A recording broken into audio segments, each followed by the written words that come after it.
मेरे सभी दोस्तों का मेरे इस नए ब्लॉग में बहुत बहुत स्वागत है और उम्मीद करती हूँ कि आप सभी अपने जीवन में स्वस्थ होंगे, मस्त होंगे। तो आज का ब्लॉग इतवार का है। छुट्टी का दिन था, सभी लोग घर पर थे और आज हम लोगों ने प्लान किया कि चलो चंद्रिका देवी दर्शन के लिए चलते हैं। तो नहा धोकर हम लोग निकल चुके हैं माता चंद्रिका देवी के दर्शन के लिए। हमारे घर से ज़्यादा से ज़्यादा ये 35 या 40 मिनट का ही रास्ता है। तो ई रिक्शा से हम लोग हमेशा दर्शन के लिए वहाँ जाते हैं। तो बस निकल चुके हैं और अभी ना 6:30 बजे का ही टाइम है, बहुत ज़्यादा लेट नहीं हुआ है। और जितनी जल्दी मंदिर दर्शन के लिए जाते हैं ना तो दर्शन भी बहुत अच्छे होते हैं और उसके बाद ही फिर हम लोग कुछ नाश्ता वगैरह करते हैं। तो बस घर से निकल चुके थे और अभी ना आपको बहुत ही सुंदर सुंदर नज़ारे देखने को मिलेंगे। चंद्रिका देवी मंदिर जो है ना वो लगभग 300 साल पुराना मंदिर है। ऐसा माना जाता है कि लक्ष्मण जी के बड़े पुत्र चंद्रकेतु जी ने एक बार अश्वमेध यज्ञ किया तो उसके घोड़े के साथ में वो यहीं जंगल में रात के समय गुजर रहे थे। तो रात के समय उन्होंने वहाँ विश्राम करने की सोची और माता से ये प्रार्थना की कि वो उनकी रक्षा करें।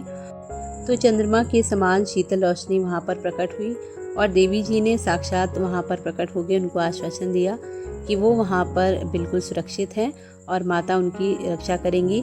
इसीलिए इनका नाम चंद्रिका देवी कहा जाता है। और इसके अलावा ना बहुत सी ऐसी कथाएं हैं जो यहाँ के लोग कहते हैं। तो एक बार तो ये भी कहा जाता है कि इस मंदिर को ना जो विदेशी लोग थे उन्होंने इसको ध्वस्त कर दिया था। उसके बाद यहाँ पे गांव में किसी को माता ने दर्शन दिए और उनको ये मंदिर मिला था, तो इसको फिर से दोबारा से यहाँ पर बनाया गया और बहुत दूर दूर से लोग यहाँ पर दर्शन के लिए आते हैं। और माता की महिमा इतनी अपार है ना कि आप जो कुछ भी यहाँ मांगते हैं ना सच्चे दिल से वो ज़रूर मिलता है। तो हम लोग भी आ चुके हैं चंद्रिका देवी जी के दर्शन के लिए। और हम लोग ना यहाँ पर अभी से नहीं, जब मेरी शादी हुई थी ना उसके बाद से हम लोग यहाँ पर कुछ समय के बाद दर्शन के लिए आते हैं। और देवी ने सब कुछ दिया और उनसे आप लोग भी कुछ भी प्रार्थना करेंगे ना माता रानी आप सबकी भी मुराद ज़रूर पूरी करेंगी।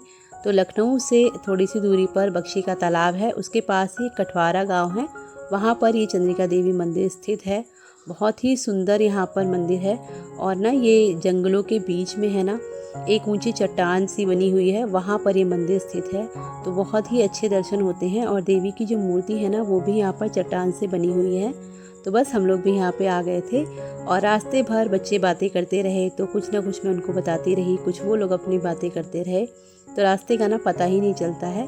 और अभी हम लोग आ चुके हैं मंदिर में और आप देख सकते हैं कि बिल्कुल भी भीड़ नहीं है, क्योंकि हम लोग सुबह बहुत जल्दी आ गए थे। तो जल्दी अगर आप जाते हैं ना तो आपको भीड़ नहीं मिलती है। वैसे यहाँ पर नवरात्रि में और अमावस्या के दिन बहुत ज़्यादा भीड़ होती है। तो चलिए अब आपको ले चलते हैं मंदिर के अंदर।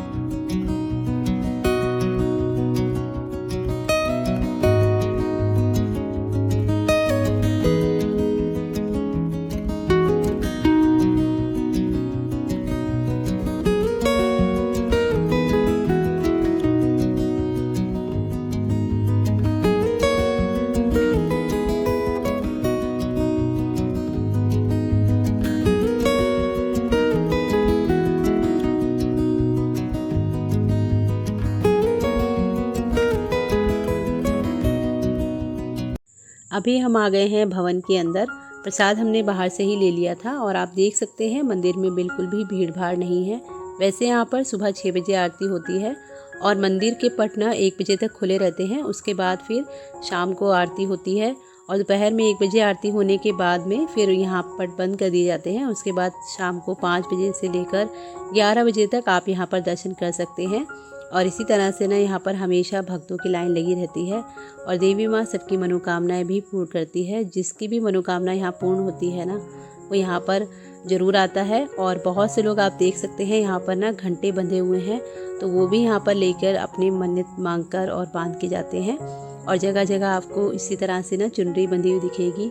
तो माता सबकी मनोकामनाएं पूरी करती है। वैसे तो हम नवरात्र से ही आने का प्लान कर रहे थे लेकिन आ नहीं पाए थे, तो आज माता रानी की कृपा हुई और उनके दर्शन हमें मिले हैं।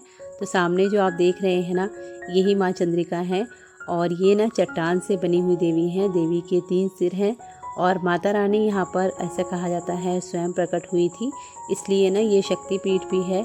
तो बस दर्शन करने के बाद हम लोगों ने भोलेनाथ के दर्शन किए उसके बाहर ही भोलेनाथ का एक मंदिर है और यहाँ पर ना बहुत बड़ा हवन होता है। तो यहाँ पे ना आप देख सकते हैं कि हवन में इसी तरह से ना लोग आकर आहुति देते रहते हैं और ये हवन कभी भी शांत नहीं होता है, इसी तरह से होता रहता है। मतलब हवन का धुआं आपको ना हमेशा मिलेगा, इसकी अग्यारी जलती रहती है।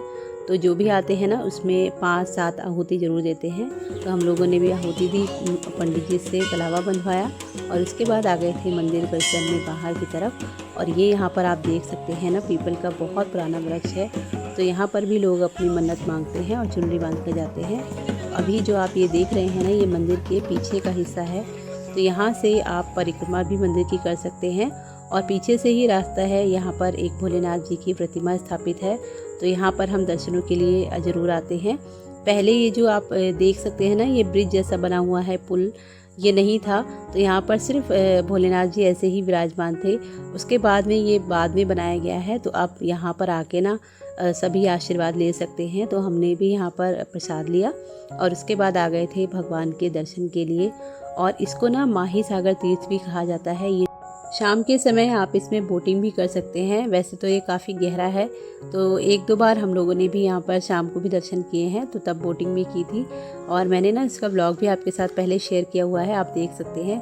तो यहाँ पर आप देख सकते हैं कितना अच्छा व्यू है और ये घने जंगलों के बीच में माता रानी विराजमान है। तो बस यहाँ पर भोलेनाथ जी को प्रसाद चढ़ाया और उसके बाद हम लोग निकल गए थे बाहर की तरफ। और अब तो ना यहाँ पर भी हर जगह की तरह ये सुविधा है कि आप हैंड टू हैंड अपनी फ़ोटो ले सकते हैं। तो हम लोगों ने भी अपनी एक फ़ैमिली पिक कराई और जब तक हम लोग दर्शन करके बाहर निकले थे ना, तब तक हमें अपनी फ़ोटो तैयार मिली थी। तो यहाँ पर देख सकते हैं कि इसी तरह से ना भोलेनाथ जी का सभी लोग आशीर्वाद लेते हैं। बेलपत्र, फूल और जो भी शंकर जी को चढ़ता है वो सब चीज़ें आपको यहाँ पर मिल जाती हैं बड़ी ही आसानी से। और बस आप लेकर प्रसाद चढ़ाइए। उसके बाद 1-2 अपनी यादें बनाई यहाँ पर, यानी कि फ़ोटो खिंचाई।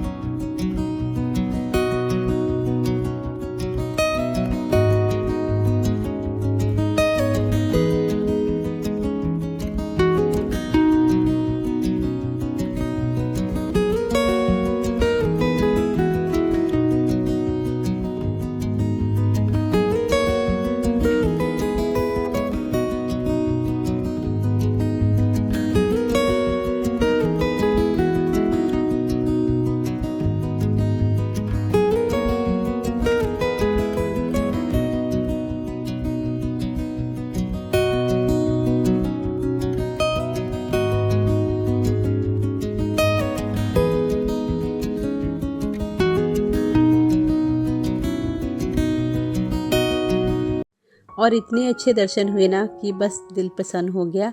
और यहाँ पर आप देख सकते हैं वंश के हाथ में वो पिक है जो अभी हम लोगों ने बनवाई थी। तो बस जाते समय एक बार और माता रानी के दर्शन किए। और ये जो आप सब चीज़ें देख रहे हैं ना, जब से हमने इस मंदिर में आना शुरू किया है ना, तब ये कुछ भी नहीं बना हुआ था। ये रेलिंग वगैरह यहाँ पर बाद में लगी है और अभी भी ना मंदिर में काम चल ही रहा है। बहुत से श्रद्धालु यहाँ पर दान पुण्य करते हैं। नवरात्र में यहाँ पर ना मेला लगता है और बहुत सारे लोग आते हैं यहाँ पर मुंडन कराने के लिए। और बहुत सारा के ना यहाँ पर सांस्कृतिक प्रोग्राम भी होते हैं। तो हर साल ना नवरात्र और अमावस पे यहाँ पर बहुत ज़्यादा भीड़ पाई जाती है। उसके अलावा भी जैसे कोई विशेष तिथि होती है तब भी यहाँ पर ऐसा ही नज़ारा होता है। लेकिन आज हम लोग सुबह बहुत जल्दी निकल गए थे। तो यहाँ पर आप देख सकते हैं बिल्कुल भी भीड़ भाड़ नहीं है। तो मंदिर से बाहर निकलने के बाद चाय वगैरह पी और उसके बाद थोड़ा बहुत प्रसाद लिया यहाँ से सबको बांटने के लिए। और जो भी बच्चों को लेना था 1-2 चीज़ें उन्होंने खरीदी, 1-2 चीज़ें मैंने खरीदी। क्योंकि ऐसा कहा जाता है ना कि अगर आप किसी देवी स्थान पे जाओ ना, तो वहाँ से सिंदूर और बिंदी जरूर लेनी चाहिए। तो वो सब चीज़ें मैंने भी ली। और अगर आपके साथ में बच्चे हों तो उनको यहाँ पर बहुत सारी चीज़ें मिल जाएंगी, खेल खिलौने, तरह तरह की चीज़ें यहाँ पर मिलती हैं। और लगभग हर मंदिर के बाहर ना ऐसा ही नज़ारा होता है। तो यहाँ पर आरव और वंश अपने चीज़ों की खोजबीन में लगे हुए थे और फाइनली इनको उनकी पसंद के टॉयज़ मिल गए। और ख़रीदने के बाद आरव की खुशी तो देखने लायक थी। तो थोड़ी देर हम लोगों ने भी रेस्ट किया। यहाँ पर नाश्ता वगैरह करने के बाद ही फिर हम लोग घर के लिए निकले थे। तो यहाँ पर आप देख सकते हैं बच्चों ने कुछ अच्छी अच्छी पिक्स ली थी। और आज का पूरा वीडियो ना मेरे बेटे ने ही शूट किया था। तो यहाँ पर अब हम लोग चल दिए हैं घर की तरफ। और अभी ना 10:30 बजे का ही टाइम हुआ है, बहुत ज़्यादा लेट नहीं हुए थे। तो यहाँ पर रास्ते में जाते टाइम हम लोगों ने ली गाँव की ताज़ी ताज़ी सब्जियाँ। और यहाँ पर जब भी आते हैं ना तो मूड बड़ा रिफ़्रेश हो जाता है। और यहाँ पर शुरू हो चुकी हैं आरव की नॉन स्टॉप कभी ना ख़त्म होने वाली बातें, और उसकी कहानियाँ इसी तरह चलती रहती हैं। तो बस इसी तरह उसकी कथाएं सुनते सुनाते हम लोग पहुँच गए थे घर की तरफ। और आज माता रानी के बहुत ही अच्छे दर्शन हुए। मैंने आप लोगों के लिए भी प्रार्थना की है कि मेरे जितने भी दोस्त हैं, माता रानी उन सबकी मनोकामनाएं पूरी करें, उन्हें खुश करें। फाइनली अब आ गए हैं हम लोग घर में।